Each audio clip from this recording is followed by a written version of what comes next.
welkom bij Scheldemondig. Mijn naam is Jan Rubbens, presentator en we nodigen mensen uit met passie. En deze keer passie voor verbinding.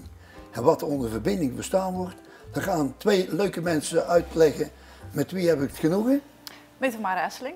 Tamara, van harte welkom. En wie heb je meegebracht? Lars Senders. Ja, ook van harte welkom. Dank u wel. Zeg, jullie hebben een heel mooi project en heet RINS. Ja?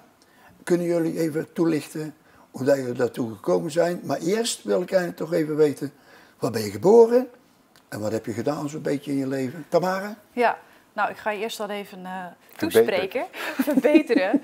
Het is van Reims. Oh, ik ben ook ja. geboren op de Reims. Ja. En waar precies? Ik kom eigenlijk van de gemeente Hulst. Ja. Ik ben lang weg geweest richting Antwerpen, ben teruggekeerd.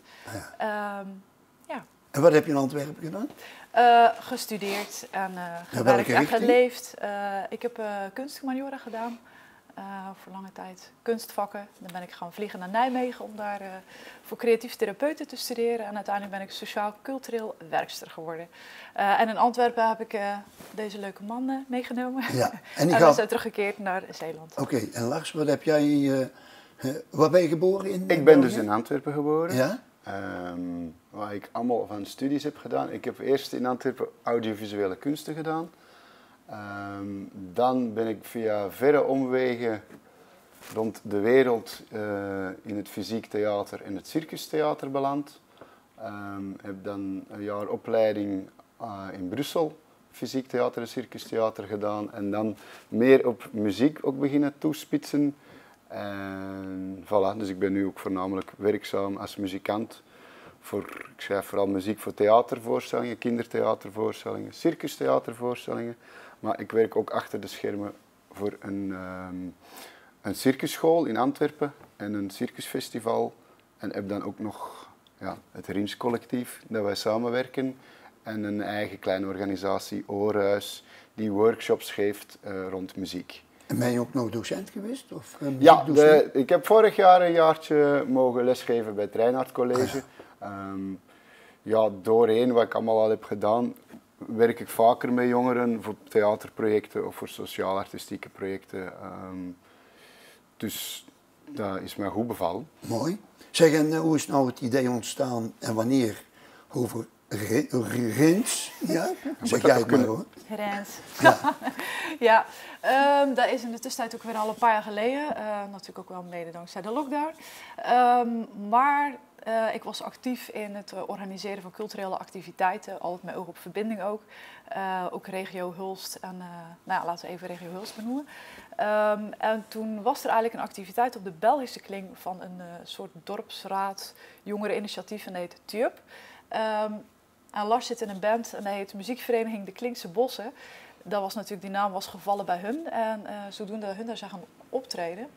En toen ben ik eigenlijk aan de klap geraakt met de organisator Chris Driehe, een architect eigenlijk van beroep. En toen bleek eigenlijk dat wij met precies dezelfde dingen waren, met oog op verbinding. Maar allebei met ons ruggen naar elkaar toe. Hij naar het Vlaamse stuk aan de kant van de bosgrens, de Klinkse Bossen. En ik eigenlijk aan de andere kant met mijn gezicht naar de Nederlandse kant toe. En we hadden zo, hoe kan dat nou? Wij doen eigenlijk zoveel gelijk soortige dingen. Hoe komt het dat we eigenlijk nooit niet eens de neuzen naar elkaar toe richten? Ja. En zodoende is dat begonnen en zijn we koppen bij elkaar gaan steken. En dat klikte? En dat klikte ontzettend, ja. Zeker. En zodoende dat is gaan broeien. En we hebben allemaal onze eigen specialiteit, om het zo maar te zeggen. Maar allemaal wel dezelfde passie. En zodoende hij is voornamelijk bezig met het stukje architecturale vormgeving. Lars met muziek. En ik eigenlijk een stukje met verhalen en eigenlijk de bindmiddel van alles een beetje. Ah ja, oké, ik snap het. Ja. Zeg Lars, en dat RINS, dat heeft dus een prijs gewonnen, begrijp ik. Die kan dus meedoen doordat er geld gegeven is aan dat project. Kun je even in kort uitleggen wat het project inhoudt? Ja, het project van waar we de prijs voor hebben gewonnen of gewoon het project Bosgrens? Bosgrens, want daar heb ik het eigenlijk even over. Oké. Ja. Dus Bosgrens is het eerste project van het RINS collectief en is een klankwandeling die zich gaat afspelen, die gaat starten op 22 april. 2022? Ja, we kunnen ze nog niet zo rap uitrollen. En dus mensen gaan aan een startpunt, krijgen ze oftewel een soort device dat je in een museum kan vinden, met een hoofdtelefoon, waar je mee kan rondwandelen, of je krijgt info naar een app of een website. En mensen gaan dus een wandeling doen op de grens, de grens. Normaal zijn de Vlamingen die moeite hebben met het woord grens. En de Zeeuws-Vlamingen kunnen het beter, maar ik zet wel punten aan het scoren. Dus die wandeling gaat op de grens.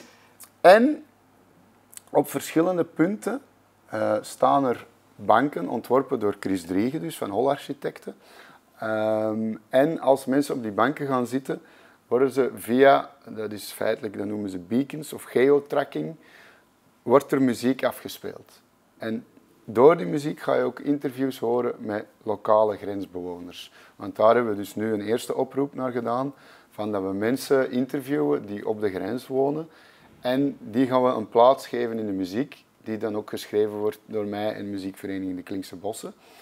Als ze verder wandelen op die wandeling, dus ze gaan een 9-tal banken tegenkomen, maar er zijn ook op 3 punten gaan er grote land art installaties gebouwd worden.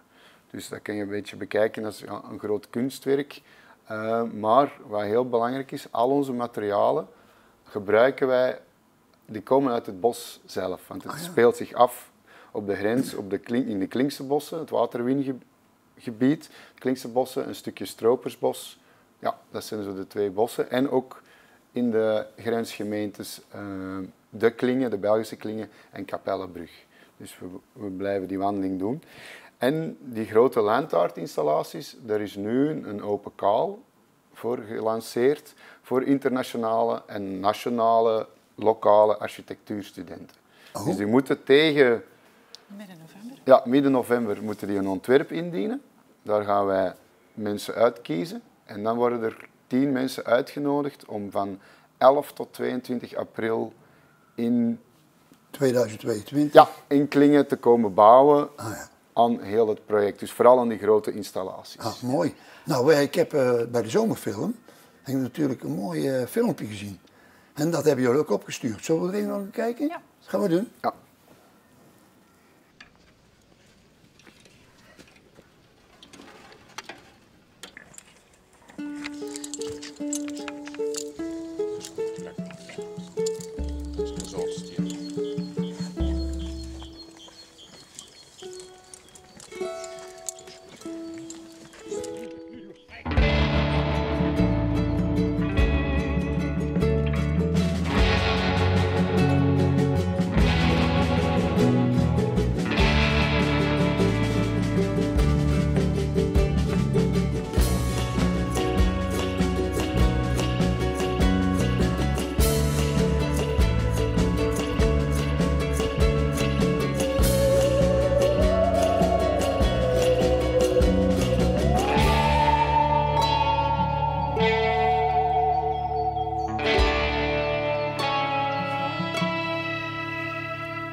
Nou, helemaal duidelijk, hè? Tamara, hoe kom je nou zo op het idee om zo'n filmpje te maken? Vertel. Ja, wij wilden eigenlijk een soort startschot hebben. We zijn natuurlijk een hartstikke nieuw collectief. Dus we wilden ons ook een beetje bekendbaar maken. En een eerste oproep lanceren, want heel de klankwandeling waar Lars net over vertelde, dat doen we niet alleen. We willen dat heel erg samen met onze grensbewoners neerzetten. Dus vandaar dat we een oproep hebben gelanceerd via de eerste boomlegging, zoals we dat filmpje noemen. Zoals je kon zien, we zoeken bouwers, we zoeken verhalenvertellers, we zoeken jou. Ja? Dus, nou, we werken dus niet alleen met die internationale studenten die dat bouwkamp komen verzorgen eigenlijk. Maar we werken ook met lokale studenten van onder andere het Reinoud College. Maar iedereen kan zich ook aanmelden die zegt van nou, dat vind ik super interessant. Ik wil eigenlijk ook wel eens mijn handen uit de mouwen steken en kijken of dat ik ook iets kan met dat bos-eigen materiaal iets te fabriceren. Dus er zijn eigenlijk een team van experts, om het zo maar te zeggen, die ons allemaal erin kunnen begeleiden om iets te maken. Zijn er nu heel veel bankjes extra over. Het is hartstikke leuk om mee naar huis te nemen. En wat je als een gevelbankje kan zetten, wat weer een herkenning geeft over de streek en de deelnemers. Ja. En dan natuurlijk mooi met die muziek erbij, kijk eens. Ja. Ja, hoe componeer je nou die muziek erbij, Lars? Kun je er iets van vertellen?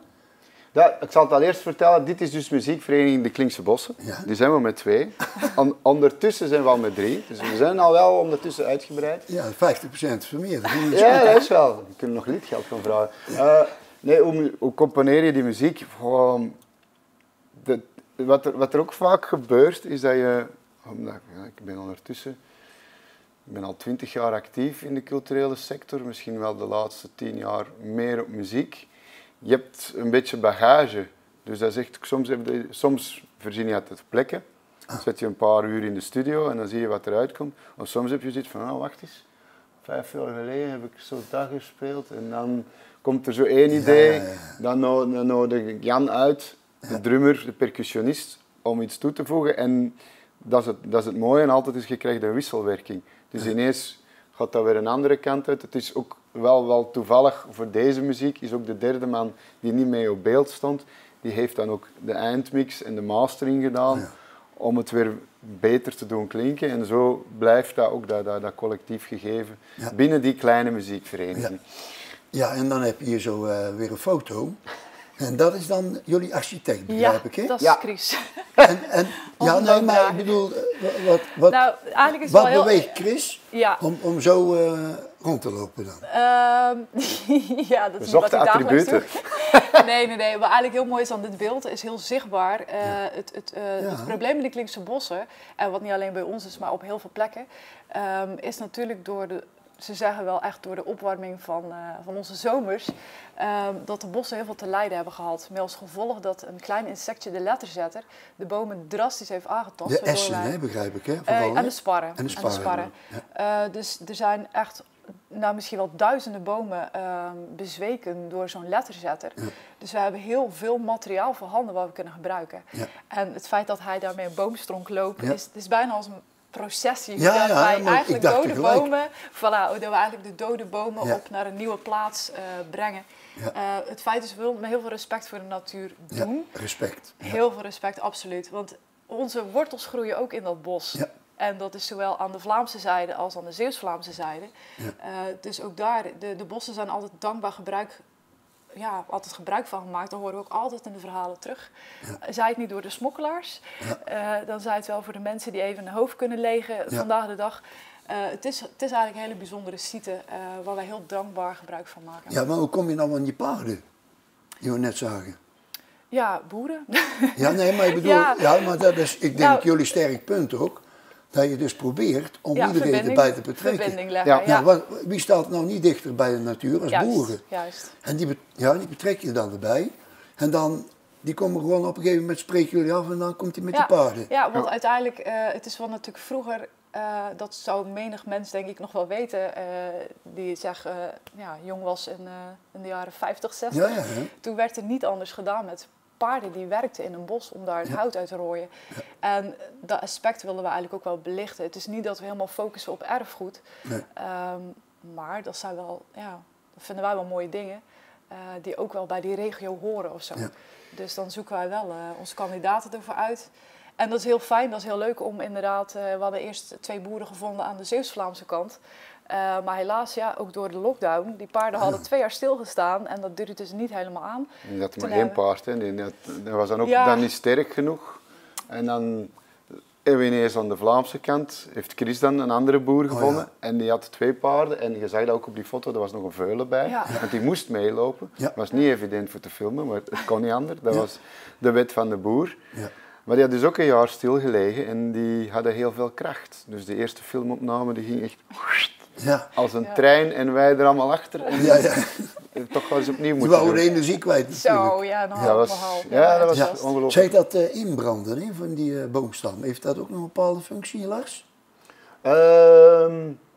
Nee, ik denk dat is ook weer die wisselwerking. Je zoekt naar ideeën en er is op een gegeven moment is er een logo ontworpen. En we hebben vooral dan Tamara en Chris zich mee bezig gehouden om dat logo te ontwerpen. En dan was het van, hoe kunnen we dat? Omdat het belangrijk is, het was de eerste 2 bomen die we wouden leggen op een van de plekken waar ook een grote lantaarninstallatie komt. Dat is feitelijk het makkelijkste is langs de Hulststraat in de Belgische Klingen. helemaal op het einde rijden en dan daarnaast is een stuk veld waar we dus dingen mogen doen, met dank aan het Zeeuwse landschap. En dat was dus ook de eerste plek waar we die 2 bomen wouden leggen. En dat is wel het mooie, dat je dan die paarden ook kunt gebruiken. We wouden een stempel zetten van dat mensen dat ook konden zien. En dan was het gewoon een zoektocht. En dan ineens komt Chris, ah ja, maar wacht, ik ken nog een smid of iemand die kan lasercutten. En dan kom je daarbij. Om het op die manier te doen. Het is niet altijd dat we op zoek zijn, dat is Tamara zegt, naar dat erfgoed, maar dat komt het wel vaak tegen. Ja. Nou, dan heb je natuurlijk zoektocht naar grensverhalen. Hè? En dit, begrijp ik, is iemand en die heeft dus al een grensverhaal verteld. Willen jullie dat al aan de kijkers mededelen, wat er ongeveer over gaat? Er wordt jullie zoeken de 9, hè, begrijp ik, hè? Nou, nee, we nemen er veel meer af. Nou. Nee, maar uiteindelijk worden toch? Ja, er worden eigenlijk geselecteerd die uiteindelijk in de wandeling terechtkomen. Maar het kan ook zijn dat er zomaar 18 zijn dat we 2 verhalen naast elkaar zetten. Wat je op één moment. Dat kan ook nog. Dus, en wie is deze mevrouw nou? Deze mevrouw wordt aan de Vlaamse zijde. En het grappige is, het huisje, daar gaan we denk ik de foto hiernaast zien. Ja. Het is een huisje die echt zo letterlijk op de grens stond, waarvan de keuken aan de Belgische kant zat en de slaapkamer zat aan de Belgische kant. Dat is dit huisje. Dit is welke kant?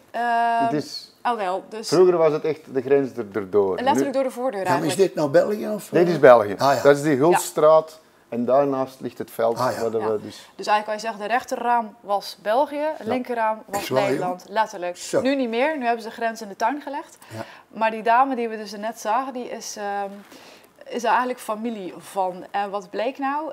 De mensen die in dit huis hebben gewoond, die zijn toentertijd met de Red Star Line Express naar Canada vertrokken. Oh, vanuit Antwerpen? Vanuit Antwerpen, maar eigenlijk vanuit Klingen om te beginnen. Vanuit Klingen naar Antwerpen om daar een beter leven te kunnen krijgen in Canada.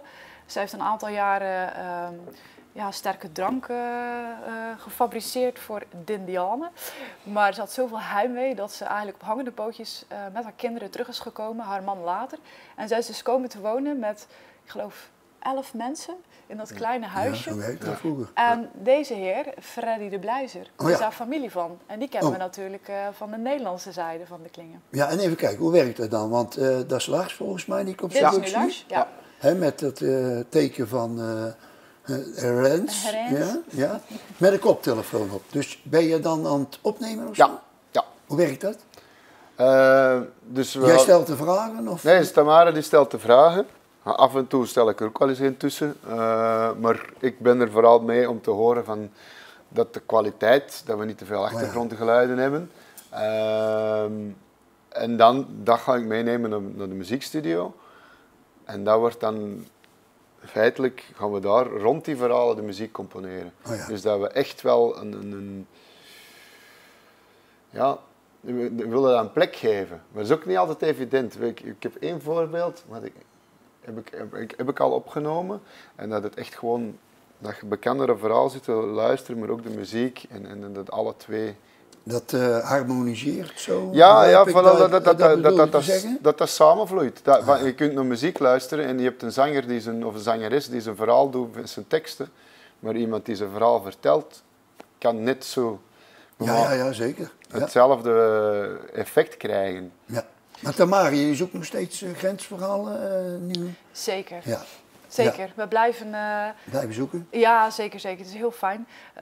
Heel mooi om toch een beetje die identiteit van die streek. Want al voelt het soms dat het heel erg lokaal gebonden is, maar ik denk dat dit verhaal eigenlijk op alle grenzen te plakken valt. Het zijn toch een beetje de rafelrandjes van een land. Het begin of het eind, dus hoe maar je het bekijkt. Ja. En het is een enorme rijkdom wat het met zich meebrengt. Ja. En hoe meer interviews dat wij afleggen, hoe meer verhalen we horen van jong en oud, mensen die van elders daar zijn komen wonen, de nieuwe bewoners, oude bewoners. Er heerst iets. Er zit een sfeer en ik denk dat je dat op alle grenzen overal ter wereld kan plakken. Ja. Van niet aan te raken. Het is een bepaalde sfeer of een emotie. Ik kon net zeggen, emotie. Hè? Ja. En toch, er is heel veel verbinding, maar ook weer niet. Net wat ik zei, dat we vaak met onze ruggen naar elkaar toestaan. Ja. En het moment dat je eigenlijk rustig dat gesprek aangaat, dan hoor je eigenlijk alleen maar van jeetje. Dus we hebben eigenlijk alleen maar veel meer gemeen met elkaar dan niet. Ja, en vooral met die muziek erbij. Dat lijkt me natuurlijk een geweldige uitdaging om dat voor elkaar te brengen. Ik zie hier een mooie foto. En wat is hier de bedoeling van? Nou, we hebben dus, wat we net vertelden, er komen een aantal grensbankjes te staan, of rustbankjes, hoe we het ook willen benoemen. Wat Chris hier heeft eigenlijk, dit is niet per se een vast ontwerp, maar dit is een idee wat is uitgevoerd. Je ziet er eigenlijk heel mooi een lijn tussen lopen, waar eigenlijk ook weer dat grensgegeven geeft. Dus je hebt 2 zijdes. En eigenlijk is het 1 stam. En als je die op een bepaalde snede door midden haalt, kan je die eigenlijk als je ze op verschillende posities zet, als een bankje neerzetten, als een stoel, als een lichtzetel. Oh ja. Dus je kunt daar enorm mee spelen met dat idee. En dit hoef je ook niet te verlijmen. Hier heb je ook geen spijkers voor nodig. Nee, Dus helemaal we niks. willen de natuur, nogmaals, dit mag teruggegeven worden aan de natuur. Als het over een paar jaar mee vergaat met de grond, prima. Zeg, hoe groot is dit nou? Van links naar rechts? Dit is echt een prototype van zo groot. Oh ja, het prototype. Ja, oké. Nee, Ja, ja. de grootte is al zoals een normale bank. Ja, oké. Het is niet dat het een gigantische... Nee, dat is... En het idee is uiteindelijk ook dat daar de mensen ook op gaan zitten, al doen ze niet de wandeling. En dat daar toch weer dat gesprek met elkaar kunnen aangaan. Ja. Dat is eigenlijk ook wel ambitie. Weer dat stukje verbinding. Ja. Maar dat is grappig wat er al is gebeurd. Door die 2 bomen die we hebben gelegd, Ja. dan krijgen we nu al heel veel foto's van binnen van klassen die er een klasfoto nemen, Ja. een dichter die er zijn gedichten gaat voordragen, mensen die er gaan zitten picknicken. Mensen worden activeert daar. getriggerd Ja. om daar iets Ja, het met hun activeert. emotie te Het doen. activeert. Ja, Jawel. voilà, ja. Ja, Ja. zeker. Oké. Ik zie hier weer het bekende woord, hè? Ja, Ja. zeg het nog eens. Ja, Rens of zoiets. Verbeter hem, hè? Rens. Ja, die Ja. G, hè, dat is een beetje moeilijk voor mij. Ja. Nou, Maar, ja, waar zie je de bedoeling van? Ja, we hebben hier een aantal krukjes. Dit is echt heel simpel. Zie je wel gewoon een plak van een boomstam. En daar hebben wij ons logo ingebrand. Omdat wij 24 oktober, een Paar paar weekends weken terug. geleden, Ja. hebben wij onze eerste bosklapsessie gehad. Oh. En ja, dan wil je weten wat het is natuurlijk. Ja, ik weet wat klappen is, maar Ja. leg het maar even uit. Ja, klappen is niks anders dan praten, dan kletsen, ouwehoeren, Over alles. wat je wilt, Alles wat over je van wilt. alles. Ja. Dit was tevens ons infomoment om eigenlijk aan de buurt onszelf nog eens even duidelijk te maken wat we allemaal gaan doen en mensen uit te nodigen om daaraan mee te doen. En zodoende hadden we eigenlijk dus die site weer een beetje geactiveerd. We hadden krukjes gemaakt zodat mensen ook een beetje konden plaatsnemen. Maar er waren er zeker niet genoeg. Dus wat hebben wij ook gedaan? We hebben daar een grote boomstronk neergelegd. Ja, dan kun je nog de mensen ook kwijt. Nee, en een zaag neergezet. Dus wat hebben wij de mensen uitgenodigd? Zet een Vlaming en een Zeeuws-Vlaming, ieder aan een trekzaag. En laat En ze hun dan eigen zo krukjes grensoverschrijdend, jawel, een eigen dat zaagt krukjes. beter. Ja, voilà. Dat zaagt En dat beter. werkte. En dat klapt en, beter. En dat Ja, klapt ook ook. zeker Daarna. beter. En daarna heb je wat dorst, dus dan ga je weer gezellig iets drinken. Zo, dat lijkt me heel... Voilà, dat was de eerste hoeveel mensen zijn er bosklapse. ongeveer op afgekomen? Nou, er was natuurlijk ook wel wat doorloop. Was het 1 dag? Of een, Het was Ja, het is één één middag. middag. Een middag. En daar hebben we ook tevens wat verhalen verteld, echte streekverhalen, zoals eigenlijk in ons project ook zit. Er zijn 2 muzikanten van weerszijden zijn er uitgenodigd, de molenmannen uit de molenstraat van Klingen. En dan hadden we Steffi de Kouter. Steffi die komt oorspronkelijk van De Klingen, die in haar eigen dialect heel dat is zoetsappig... dan Vlaams. Ja, heel zoetsappige liederen zong. Nou, ja, fantastisch. Kijk, en hier heb je dus die trekzaag van voor in het Ja, beeld. Dat ja. mensen hun eigen Leuk krukjes maken. konden maken. En Ja. er is gretig gebruik van gemaakt. Ja. Heel leuk. Nou, eigenlijk ga ik nou terug in de tijd. Vroeger ook, dan werden er ook bomen afgezaagd. En dan gingen we dat ook met zo'n trekzaag doen, hè? Vooral in de kerstvakantie. Ik heb dat nog gedaan met mijn vader en zo. Ja. Nou, Nou, en is dan... welkom. ja, ik kom zagen Heerlijk. en klappen. Ja, is goed. Ik voel me echt welkom nou. Ja. En dit? Dat is een caravan? Ja, dit is Steffi, die we hier zien. Steffi de Kouter, die dus oorspronkelijk van De Klingen kwam. Die had echt heel haar muziekstudio aan, wat was het allemaal? Aan jerrycannen en een duimpiano, ukulele, accordeon. En dan werden mensen uit het publiek gevraagd om mee te doen? Nee. Haar eigen Dat is haar concert. eigen, ja, Ah, ja. haar eigen optreden. En hoe weet ze? Steffi? Steffi de Steffi de Kouter. Kouter. Oké, Ja. zo is het onthouden. Ja. Zeker eentje om te onthouden. En om het een beetje een ludiek podium te geven, hebben we daar een caravan voor laten aanrukken. Ah, ja. En Dat dan een nog beetje met huiselijk. koek en zopie of zo? Ja, daarnaast zie je inderdaad Wat eten en ja, drinken? wat eten en wat drinken. Nou, Ja. Ja hoor. En dit is dus letterlijk op de site naast, echt knal op de grens. Ah, Ja. mooi. De volgende foto. Alsjeblieft. Dat zou het hem zijn. We hadden er straks al een foto, daar hebben we het een beetje overgeslagen. Als ik zoiets mag teruggaan, omdat we hebben dat ontwerp van die bank gezien, voor de bosgrens, voor het project. En ik zat ook te spreken van, mensen, als ze er gaan zitten, gaat er iets geactiveerd worden, hoor je die muziek. En er was een foto er juist tussen dat je een aantal jongeren op de boom zat, zag ik zien met ons praten. Dat zijn eigenlijk leerlingen van Scalda. Oh ja. Ja. En Licht Scalda, even toe, want Scalda is dus een... Scalda, die zit... hier is die, hè? voilà, dank u wel. Dus het zijn de leerlingen van Scalda in Vlissingen en die doen aan crossover projecten. Het is eigenlijk een heel mooi project dat ze denk al, ik hoop dat ik juist ben, een aantal jaren mee bezig zijn. En hoe doen ze dat? Ze brengen leerlingen van verschillende studierichtingen samen. Maar die moeten dan eigenlijk fungeren als een bedrijf en een opdracht uitvoeren van een bedrijf, of bij ons is dat dan een culturele opdracht. Wij geven ze letterlijk een probleem mee van oké, wij willen wandelen. We willen dat die mensen op die punten die muziek kunnen horen. Oh ja. En die zijn met dat ontwerp aangekomen. En dus die hebben heel dat ding, dus nu mee bezig om die devices zoals je in een museum vindt, waar je met kan rondwandelen en je gaat zitten en je hoort ineens de muziek. Ja. En daar is dus Scalda mee bezig. En dus er zit dan bijvoorbeeld iemand uit ICT bij, een werktuigbouwkundige, logistiek.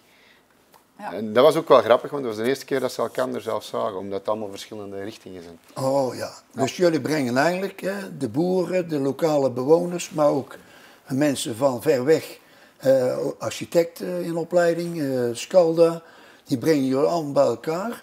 En dan noemt de datum nog eens een keer in april 22 april. 22 april gaat het gebeuren in de Klinkse bossen, maar dan overschrijdend naar de Stropersbos en de Steense op de grens. Feitelijk letterlijk op de grens. Ja, we gaan af en toe ook het bos uit. Zeg nou, als er nou iemand zit te kijken naar dit programma, en er zijn er veel natuurlijk, hoe kunnen ze jullie bereiken? Jullie hebben een website. Ja. Noem het even, Lars.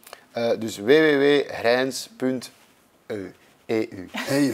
Puntje EU. Ja. Tamara, voordat ik af ga sluiten, nog het laatste woord. Wat wil je nog kwijt? Wat wil ik nog kwijt? Ja. Dat is een moeilijke vraag, hè? Dat is een hele moeilijke vraag. Nee, maar als mensen zijn die inderdaad getriggerd voelen en denken van, nou, ik heb ook wel iets te vertellen of ik voel er wel iets voor om mee te bouwen, meer dan welkom. Ja. Goed, ik ga het maar afsluiten. Ik wil jullie hartelijk danken dat jullie hier geweest zijn. En ik ga er zeker steeds meer van horen. Want het komt natuurlijk nou in de publiciteit. Het is al in de publiciteit. Ik wens jullie heel veel succes toe en bedankt voor jullie komst. Dan ga ik nu de kijkers bedanken. Gaan we doen. Nou, beste kijkers, hartelijk dank dat jullie weer gekeken hebben. Tamara en Lars die hebben hele snode plannen. Lijkt me Reinhard de Vos een beetje. En we gaan het zien, wat er allemaal gebeurt. Ik wil een toast opbrengen op jullie prachtig initiatief. Dankjewel voor ons. Oké. Ja. Hebben hier. Oké, nou.